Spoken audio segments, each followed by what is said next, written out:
The Mercenary and the Mouthpiece is the story of two of the most successful, two of the most expensive criminal defense attorneys in the country. Now, to the Justice Department, criminal defense lawyers like these two have become part of the crime problem themselves because they so often manage to get their clients off and because they are so often paid with money their clients have come by from drugs and racketeering. But the Justice Department now has a new weapon in the war on crime, a law that says that those fat lawyers' fees must be forfeited to the feds if the government can prove the money came from criminal activity. So, as we said when we first broadcast this piece last December, to the Mercenary and the Mouthpiece, the war on crime has turned into a war on criminal defense lawyers.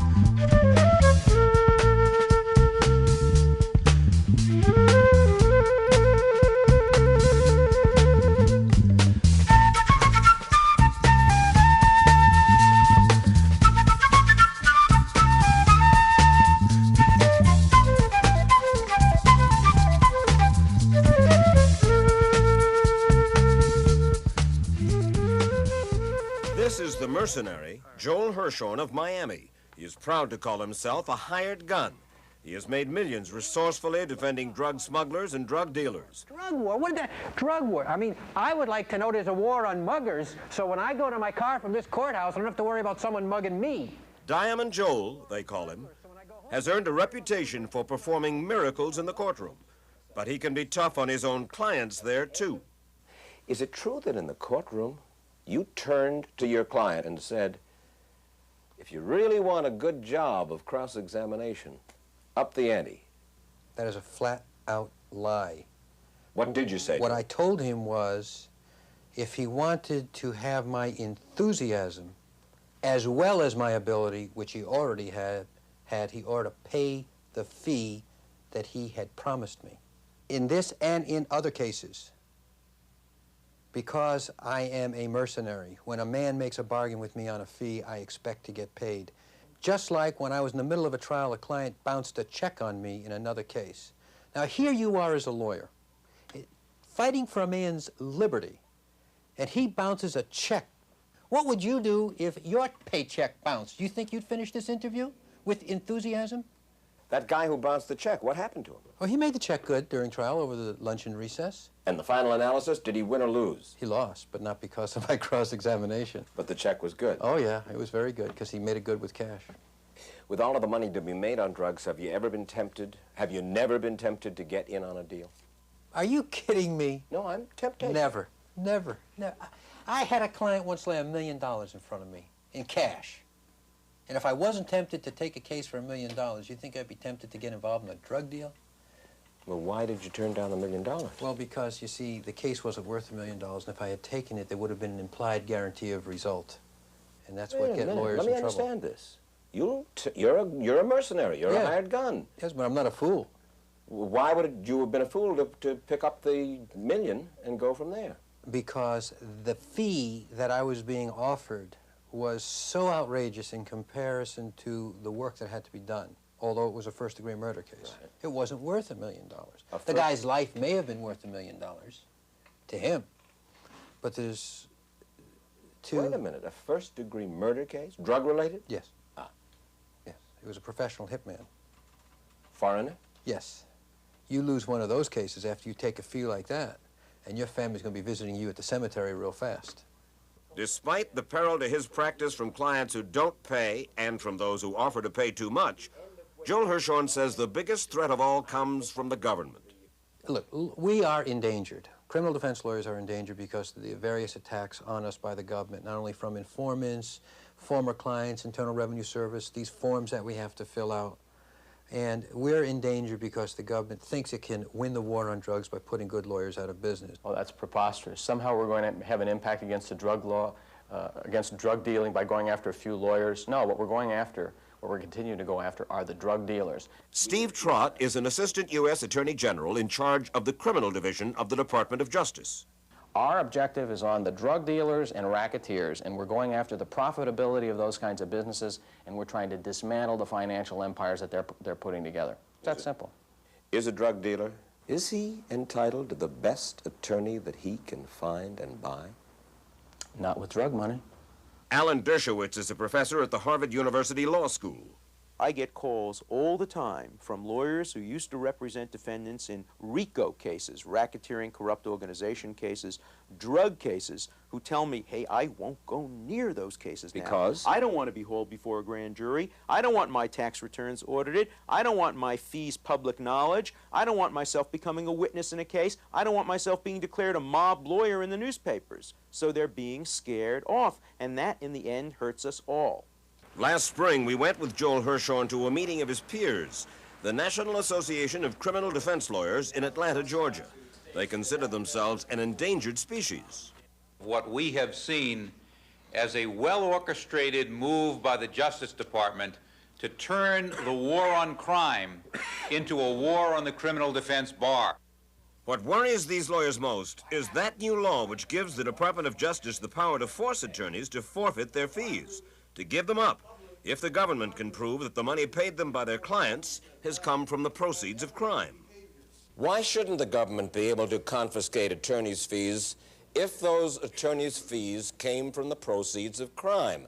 I work for my salary when I represent somebody accused of a crime. They shouldn't be able to take it away just the same way as if you sold someone who was engaged in crime your house, and they found out that that house was purchased with money which was earned as the proceeds of a crime.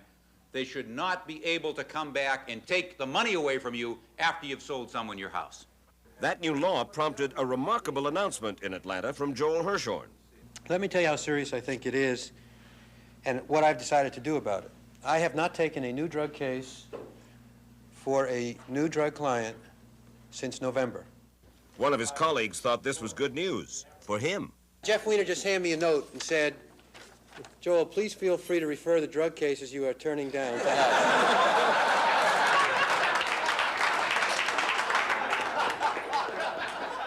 One of the problems that never gets talked about in law school is money, fees.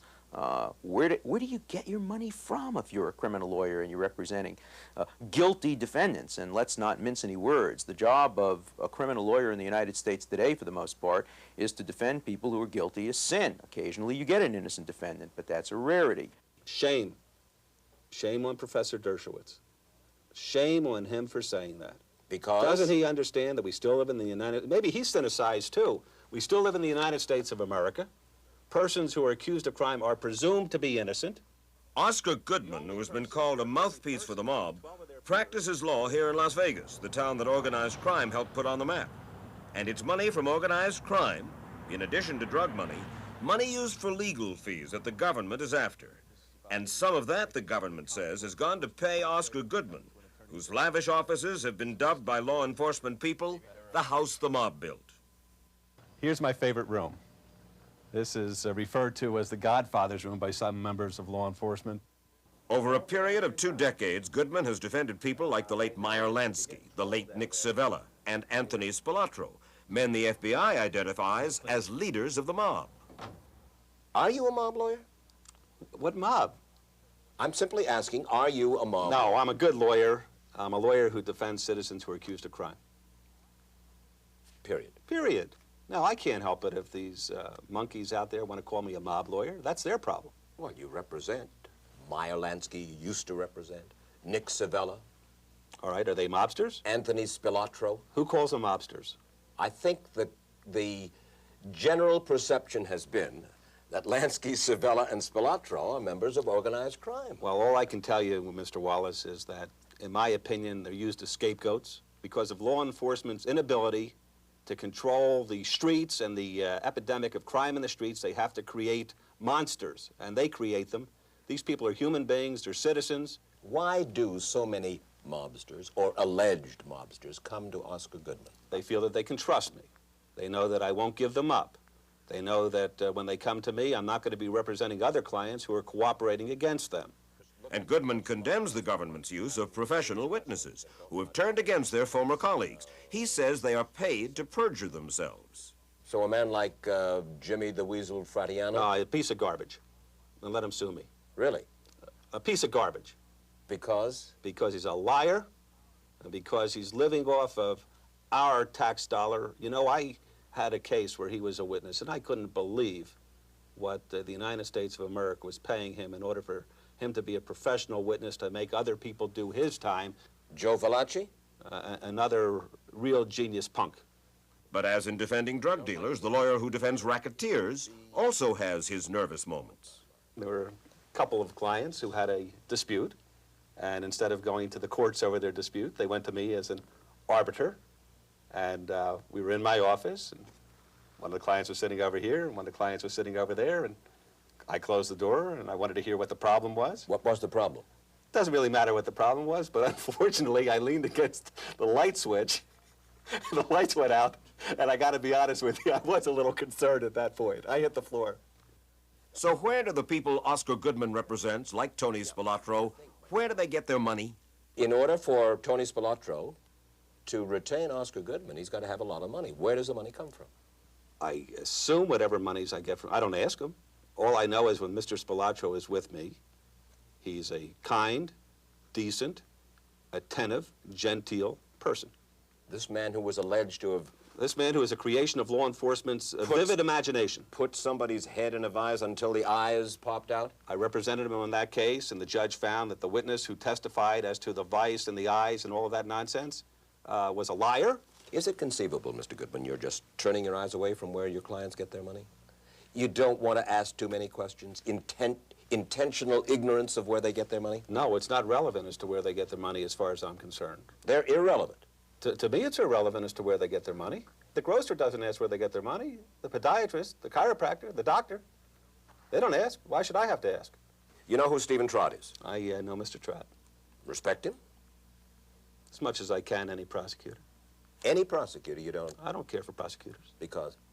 Because I feel, well, I have my own little feeling about prosecutors. I think the only reason anybody would want to be in that particular job is if they're aspiring to a judgeship, or if they stay in the job too long that they have some mental deficiency. There's got to be some sickness to want to do that kind of work forever. Mr. Trott, a man comes into my office. I am a defense attorney. He puts $100,000 in cash or check in front of me, says, I want to retain you. Then I, as the attorney, have to say to him, where'd you get this money? Where'd you get this money, correct? You don't have to say anything you want. Well, I'm wait a simply minute. telling you that it's very, very easy to stay out of trouble. I want that $100,000. What's more important to you, the $100,000 or being a legal member of the United States of America who's not getting paid with drug money? You're not after lawyers. Oh, no, we're not after lawyers, and we never have been. Oh, please. Steve Trott says... Please. What? I mean, it's almost humorous that they're not after lawyers and never have been. Every case that I'm involved in, I get hit with a grand jury subpoena. For one reason or another, do I represent too many people? Who's paying my fee? How much is the fee? The FBI has come into my office wired up in order to entrap me, in order to get me to obstruct justice. And they're disappointed because when they do it, they strike out because I'm not doing anything wrong. You know why, Mr. Wallace? Because when you're representing the type of targeted people like I represent, if you're anything other than like Caesar's wife, if you're not beyond reproach, they'll gobble you up. What they're saying is that you are keeping them from representing the rights of the accused because the accused can't hire the lawyers they want to hire. They have the money, but you're not letting them use that money. Anybody who's charged in the court system in this country is going to be given full representation under the law. The indigent person who doesn't have any money at all going into federal court is going to have a competent lawyer appointed to represent him or her, and that person is going to get a full and complete defense attended to by a judge. Not as competent, obviously, as a Hirshhorn or a Goodman, who are working in the very free private enterprise system that you revere so highly, Mr. Trott. You don't have the right to hire the best lawyer that drug or extortion or ransom or kidnapping money will buy. It's that simple.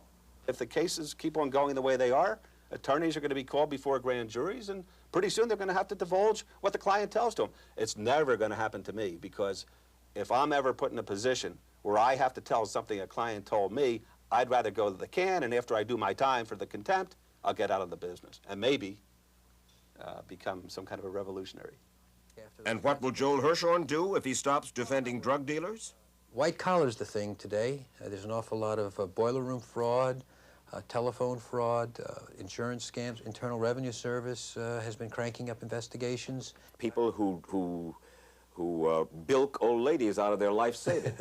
Yeah, I mean, I think I can see representing someone who bilks a little old lady out of her money. Sure. I can't help it. I mean, if the man's going to pay me to do it, I'm going to do it. That's my gun. That license, you know, called practicing law. And if this is the Wild West, I'm a hired gun. You got it? I'm there.